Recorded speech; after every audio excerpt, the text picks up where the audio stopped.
Kryetari i Partisë Demokratike Sali Berisha në një konferencë për mediat ka kërkuar dorëheqjen e Edi Ramës si njeriu i cili sipas tij po bllokon heqjen e imunitetit për Belinda Ballukun. Sipas liderit të opozitës, Edi Rama ka urdhëruar mosdërgimin e raportit në kuvent për zëvendës kryeministren.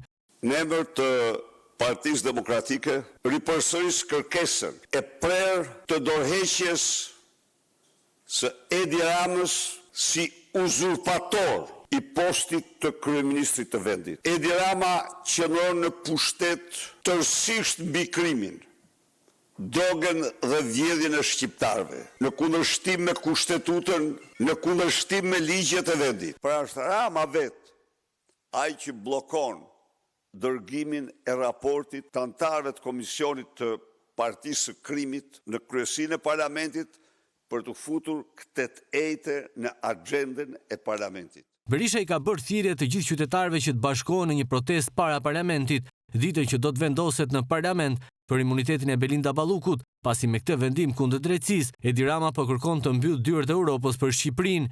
Ftesa ime për mbar qytetar shqiptar, ditën që do paraqitet kërkesa në parlament që të gjithë para parlamentit, për të mbrojtur kushtetutën, ligjin, dinjitetin kombëtar, për të mbrojtur shtetin ligjor, shtetin e drejtë. Me vendimin e tij me këtë mënyrë siç ka ecë, de facto Edi Rama asgjëson drejtësinë. Askush nuk e mbështet atë në këtë rrugë, por askush nuk do vi. Ta heq atë me për leckash nga zyra e kryeministrit. Është detyra jonë, është misioni ynë.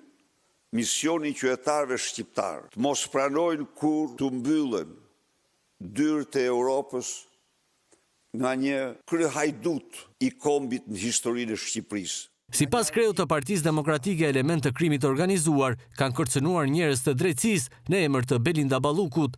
Siç e shifni ju, Edi Rama nuk pranon kur të dorëzoj vetën në gjykatë. Ka bërë përpjekje të hapura për të dëmtuar provat. Ka kërcënuar zyrtarët e drejtësisë me banda dhe bandit. Çka fakton se të gjitha kërcënimet që janë bërë prokurorëve të SPAK-ut janë bërë nga qeveritarët me bandat e tyre. U janë dërguar mesazhe kërcënuese, vdekjeprurse dhe prapas tyre qëndron e tëra Lubia dhe Edi Rama.